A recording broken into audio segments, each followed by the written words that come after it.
ఆదికాండం 15:1. ఇవి జరిగిన తరువాత యెహోవా వాక్యము అబ్రామునకు దర్శనమందు వచ్చి, అబ్రామా భయపడుకుము, నేను నీకు కేడెము, నీ బహుమానము అత్యధికమగునని చెప్పాను. ఎప్పుడు చెప్తున్నాడంటే అబ్రహాము చాలా కష్టాలు అనుభవించాడు. అబ్రహాముకు 12వ అధ్యాయంలో చేసిన వాగ్దానం ఇంకా నెరవేర్చవలేదు. ఇంకా కష్టాలు, ఇంకా ఆత్మీయ యాత్ర ఇంకా జరుగుతూ ఉన్నాయి, ఇంకా నడుస్తూ ఉన్నాడు, ఇంకా వ్యతిరేకతలు ఎదుర్కొంటూ ఉన్నాడు. అబ్రహాము అలసిపోయాడు. అబ్రహాంతో అంటున్నాడు, దేవుడు దర్శనం అందు కనబడి, అబ్రహామా, నేను నీకు కేడెముగా ఉంటాను, నీ బహుమానము అధికము చేయబోతున్నాను. ఆమెను చెప్పండి. అధికం అంటే నీ బహుమానము నేను అత్యధికముగా చేయబోతున్నాను. ఎందుకంటే నేను నీ కేడెముగా ఉండబోతున్నాను. నేనే నీకు కేడెముగా ఉన్న తర్వాత నీ జీవితంలో ఏం జరగాలో అదే జరుగుతుంది. నీ జీవితంలో జరగకూడనిది ఏది జరగదు. భయపడుతున్నావా? బాధపడుతున్నావా? అయ్యో ఏం జరుగుతుందని అనుకుంటున్నావా అబ్రహమా? అవునయ్యా, ఏం జరుగుతుంది? నువ్వేమి ఇస్తావు? ఇస్తే ఎలియాజరే కదయ్యా ఇంకా అనుభవించేది. కాదు కదా, నీ గర్భములో నుంచి వచ్చే కుమారుడికి నేను ఇవ్వబోతున్నానని కొన్ని వాగ్దానాలు చేస్తాడు అక్కడ.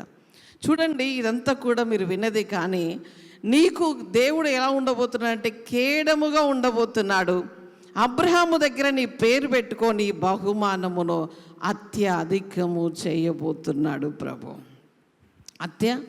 అధికము చేయబోతున్నాడు. చాలా దీవెనకరముగా ఉండబోతున్నావు.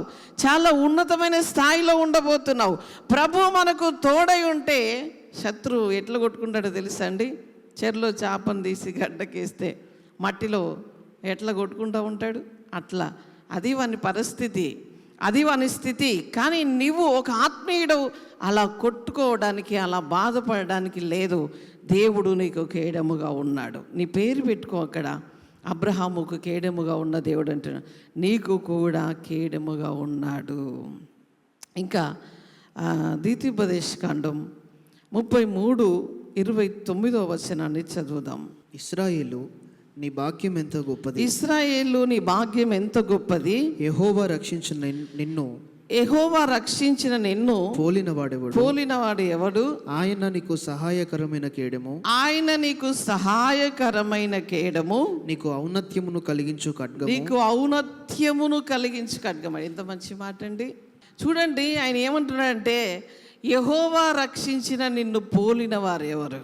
ఎవరైనా ఉన్నారండి? చూడండి, ఒక ఆత్మీయుణ్ణి ఈ లోక సంబంధమైన సంపద కానీ, ఈ లోక సంబంధమైనది ఏది కానీ ఒక ఆత్మీయంతో పోల్చుకోవడానికి లేదు. అందుకని అంటున్నాడు, ఇశ్రాయేలు నీ భాగ్యం ఎంత గొప్పది, నువ్వెంత గొప్పవాడవు.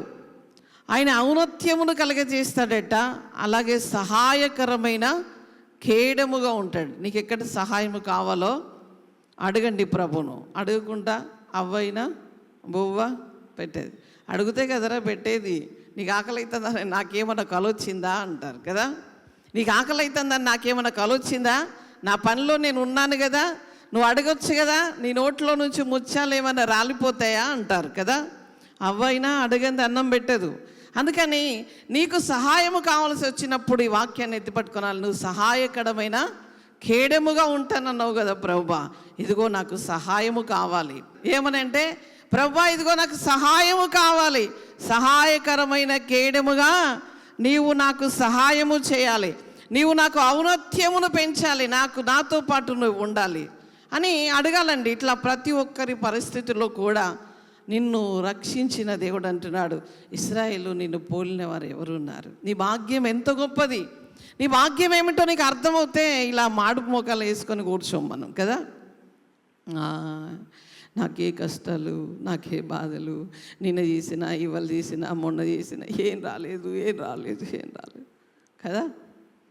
నీ భాగ్యమును నువ్వు గుర్తించినప్పుడు నువ్వు చేసే ప్రార్థన చాలా ఫలభరితముగా ఉంటుంది. నువ్వు ఇవి నేర్చుకోవాలి. ఫస్ట్ ఇవి నేర్చుకొని వాటిని పట్టుకొని, ప్రభువా నువ్వు నాకు ఔన్నత్యం ఇస్తానన్నావు, సహాయకరమైన కేడముగా ఉంటానన్నావు, నా భాగ్యం ఎంతో గొప్పదన్నావు, నన్ను పోలిన వారు ఎవరూ లేరన్నావు, ఇదిగో మరి చెయ్యి అని నువ్వు పట్టుకోవాలి ఆయనను. ఆయన ఆకాశ తూములు నీ కొరకు తెరవాలనుకుంటున్నాడు. ఆయన ఆకాశపు వాకిళ్లను విప్పాలనుకుంటున్నాడు.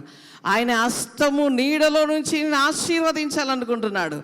ఆయన గొప్ప కార్యములు నీ జీవితంలో జరిగించాలనుకుంటున్నాడు. నీ కుటుంబాన్ని ఉన్నత స్థాయిలో నిలబెట్టాలనేది నా ప్రభు యొక్క ఉద్దేశము.